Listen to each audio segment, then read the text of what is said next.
Attacks पर Israel के PM का एक बड़ा बयान सामने आया। ईरान ने बहुत बड़ी गलती करी है, कहना नेतन्याहू का। तो देखिए, इस पूरे मामले पर लगातार बेंजामिन नेतन्याहू नजर बनाए हुए हैं और ईरान को इसका अंजाम भुगतना होगा, ये कहना है नेतन्याहू का। ईरान ने फाइनली इसराइल के ऊपर अटैक कर दिया, जिसकी बात की जा रही थी कि इसराइल के ऊपर ईरान हमला करेगा। हिजबुल्लाह के लीडर का बदला लेने के लिए, मतलब नसरुल्लाह की किलिंग का बदला लेने के ईरान ने 100 से ज्यादा डेंजरस मिसाइल को इसराइल पर दाग दिया। इसराइल में सायरन बजाए जा रहे हैं।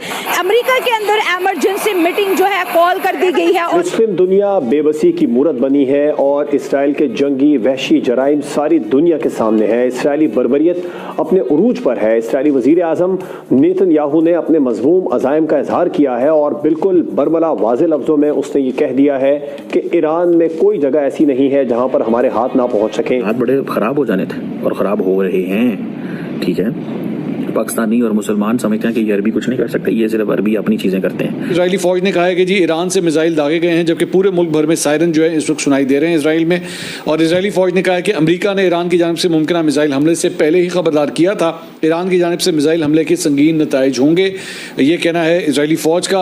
और क्या ईरान जो है इसराइल का जवाबी कार्रवाई सह पाएगा, क्योंकि ईरान को लेके एक हैशटैग चल रहा है, रेस्ट इन पीस ईरान, क्योंकि इसराइल के पास बहुत ज्यादा स्ट्रॉन्ग एयर डिफेंस सिस्टम है। मोदी साहब ने नेतन्याहू को कॉल की और कहा कि टेररिज्म के लिए हमारी दुनिया में कोई जगह नहीं और इंडिया जो है इसराइल के साथ खड़ा है। मेरे लिए तशवीश की बात है या जवाब आपके लिए हो सकती है कि ये मिडिल ईस्ट कॉन्फ्लिक्ट ये बढ़ेगा नहीं।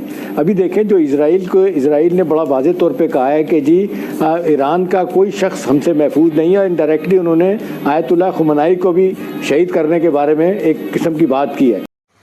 जय हिंद दोस्तों, एक बहुत बड़ी न्यूज़ निकल के सामने आ रही है। ईरान ने इजराइल के ऊपर हमला कर दिया है।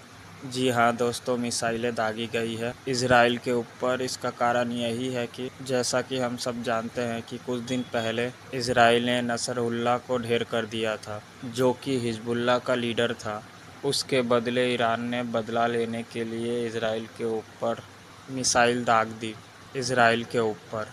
दोस्तों, हम सब तो जानते हैं ईरान इजराइल से डायरेक्ट पंगा ले रहा है, तो ईरान का क्या हाल होने वाला है। ईरान को इस चीज़ की भनक तो होगी। इजराइल छोटा सा देश है और वो कितना डेवलप्ड है, उसके टेक्नोलॉजी के चर्चे तो सुने होंगे ईरान ने। पेजर अटैक के बारे में भी सुना होगा, किस तरीके से छोटे छोटे डिवाइसों से इतने सारे लोगों को ढेर करने की क्षमता रखता है इजराइल। इजराइल के मिसाइल सिस्टम के बारे में भी जानता है ईरान, फिर भी उसने अटैक कर दिया, तो अब उसको खामियाजा भुगतना पड़ेगा। नेतन्याहू ने ईरान ने फाइनली इसराइल के ऊपर अटैक कर दिया, जिसकी बात की जा रही थी कि इसराइल के ऊपर ईरान हमला करेगा। हिजबुल्लाह के लीडर का बदला लेने के लिए, मतलब नसरुल्लाह की किलिंग का बदला लेने के ईरान ने 100 से ज्यादा डेंजरस मिसाइल को इसराइल पर दाग दिया। इसराइल में सायरन बजाए जा रहे हैं। अमेरिका के अंदर इमरजेंसी मीटिंग जो है कॉल कर दी गई है। और क्या ईरान जो है इसराइल का जवाबी कार्रवाई सह पाएगा, क्योंकि ईरान को लेके एक हैशटैग चल रहा है, रेस्ट इन पीस ईरान, क्योंकि इसराइल के पास बहुत ज्यादा स्ट्रॉन्ग एयर डिफेंस सिस्टम है। मोदी साहब ने नेतन्याहू को कॉल की और कहा कि टेररिज्म के लिए हमारी दुनिया में कोई जगह नहीं और इंडिया जो है इसराइल के साथ खड़ा है। मुस्लिम वर्ल्ड इस वक्त बहुत ज्यादा परेशान है, क्योंकि इसराइल, लिबनान, गजा और अब जो है ईरान की जानिब तेजी से बढ़ता हुआ दिखाई दे रहा है। क्या ईरान का एग्रेशन इसको ले डूबेगा? अच्छी बात नहीं है। अच्छा, क्योंकि लेकिन ईरान जो अपने डिफेंस में ये कर रहा है, एक लिहाज से देखा जाए तो ये पूरी दुनिया के लिए जो है ना एक वो बड़ी खबर है। अच्छा, बड़ी खबर से मुराद ये है कि इसके असरात जो है वो पूरी दुनिया पे मुरतब हो सकते हैं। जिस तरह जापान पे हमला हुआ था, हिरोशिमा और नागासाकी पे, उसके असरात आज तक मौजूद हैं। वहाँ पे लोग अपाहज पैदा हो रहे हैं, लंगड़े पैदा हो रहे हैं। तो इसके कोई न्यूक्लियर अटैक थोड़ी है, कोई एटम बम ईरान ने इसराइल पे थोड़ी ना चला। ये तो मिसाइल का अटैक है जो कुछ एरियाज को टारगेट करेगा, उनकी मिलिट्री बेस को टारगेट करेगा। लेकिन ये मिसाइल क्या इसराइल को नुकसान पहुंचा सकते? टेक्नोलॉजी में बस, एयर डिफेंस में बस, एयर डिफेंस, उसका एंटी एयर डिफेंस सिस्टम इतना ज्यादा स्ट्रॉन्ग है। तो आपको नहीं लगता कि ईरान ने जल्दबाजी कर दी नसरुल्लाह का बदला लेने में? देखें, जो इसराइल है वो इस वक्त पूरी दुनिया से मैं समझता हूँ आगे जा रहा है। ठीक है, वो इस वक्त AI में भी हमसे बहुत आगे है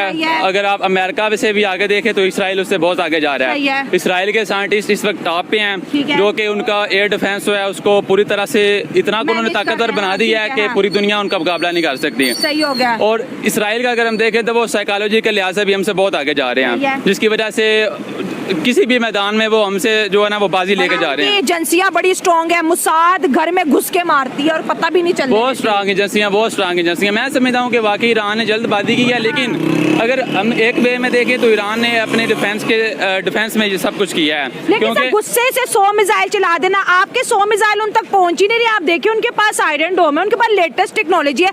अब बदले में इसराइल आएगा तो ईरान कैसे खुद को बचाएगा? देखें अगर उन्होंने 100 मिसाइल वहाँ पे दागे हैं तो मेरा नहीं ख्याल कि वहाँ पे कोई एक आध मिसाइल भी जो है वो इसराइल का कुछ बिगाड़ पाएगा। उनका एक भी नहीं बिगाड़ पाएगा। उनका जो डिफेंस सिस्टम है वो बहुत तगड़ा है, बहुत स्ट्रांग है। अगर पाकिस्तान गौरी भी भेजे तो शायद गौरी भी उनका कुछ ना बिगाड़ सके, क्योंकि पाकिस्तान का ये मानना है, पाकिस्तान का दावा है कि हमारे गौरी मिसाइल में इतनी ताकत है कि वो इसराइल को 12 मिनट में तबाह कर सकता है। लेकिन मेरा नहीं ख्याल कि पाकिस्तान का गौरी भी इसराइल के डिफेंस सिस्टम को वो नकारा बना सके। उनका इतना तगड़ा जो है वो डिफेंस सिस्टम है।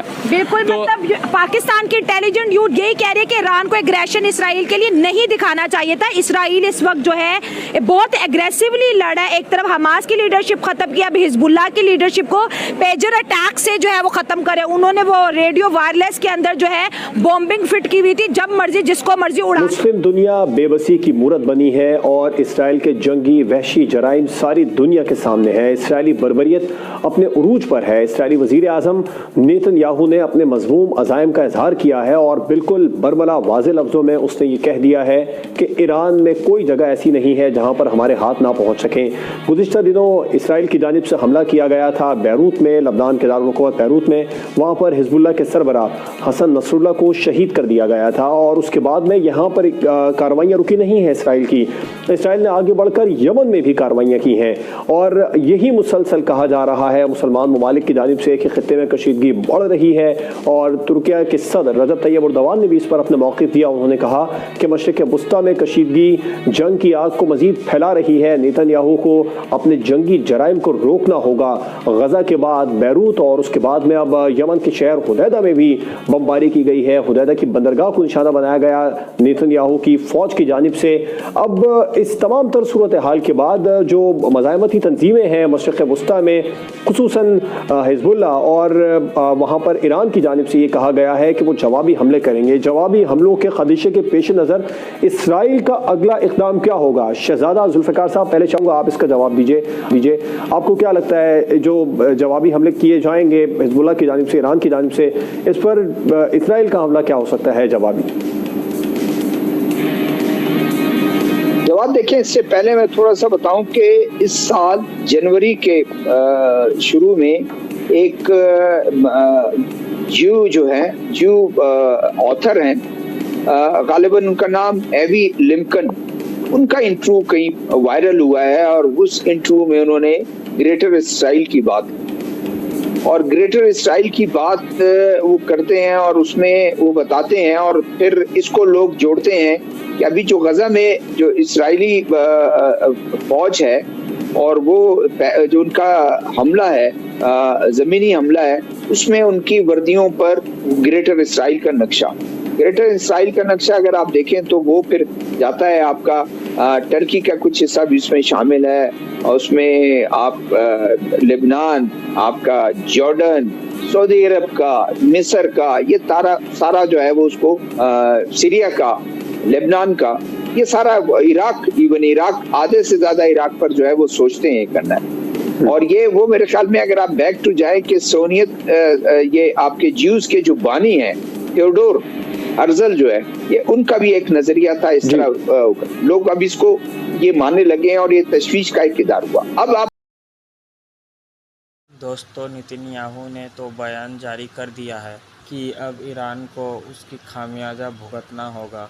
यह बात एकदम सही है। इजराइल छोटा सा देश है, अपने दुश्मनों से घिरा है और वो किसी से भी डरता नहीं। अगर ईरान उससे पंगे ले रहा है, सीधी बात तो ये है, इजराइल है ना, उसको ईरान से दिक्कत नहीं है। ईरान जो है दहशतगर्दों को पनाह दे रहा है, हिजबुल्लाह जैसे आतंकी को संगठनों को अपने यहाँ पे पनाह दे रहा है।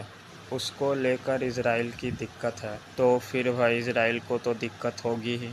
वो इजराइल के अंदर अटैक करेंगे तो इजराइल को दिक्कत क्यों नहीं होगी, तो इजराइल तो उनको निशाना बनाएगा। पर ईरान को दिक्कत हो रही है कि ईरान का खास था नसरुल्ला, उसने बदला लेने के चक्कर में जल्दबाजी में हमला तो कर दिया। अब उसको जो चीज़ का सामना करना पड़ेगा अब उसे खुद भी पता नहीं। नेतन्याहू ऐसा बंदा है, वो जो कह देता है वो करके छोड़ता है। उसको दुनिया की सपोर्ट है, सुपर पावर्स की सपोर्ट है, अमेरिका की सपोर्ट है, भारत की सपोर्ट